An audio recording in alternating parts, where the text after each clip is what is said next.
Alright, today's next plant is that of a Coontie Cycad for something like that, but it's a Coontie plant, part of the Cycad family, of which I had at one time maybe about 5 or 6.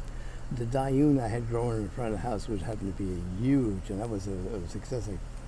Probably back a few computers back where I had the pictures of it. That was a beautiful plant. The Cycads are unusual plants, oftentimes confused with the palm because of what they look like, but they are basically into a world of their own.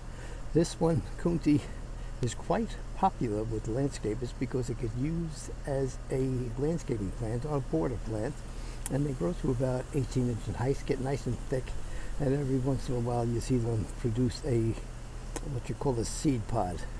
Forget the exact terminology for the seed pod, but this is where I got these. One of the local drugstores has them growing outside. And years ago, I had, every time I would need a Cycad seed, I would say, okay, we're going to blank, blank, blank today. Let me just go over and see if any seed pods are open there. And what happens is they'll produce the seed pods, and it takes a length of time for the seed pod to be produced. And then when it actually is produced, you can tell when the seed pod is going to be popping the seeds, because you can see the little red from the seeds start to pop out between the cracks in the seed covering. Seed shell covering, and there's usually hundreds of them in there. So what I did was I grabbed a few, and I got like maybe just about 10 or 12 plants in here. So that's the Cycad.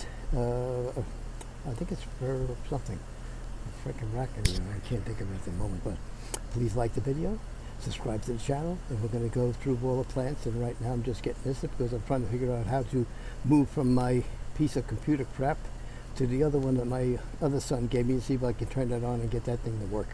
Alright, so thank you for stopping by. Please like the video, subscribe to the Martin Dougherty Show. Thank you. Bye-bye.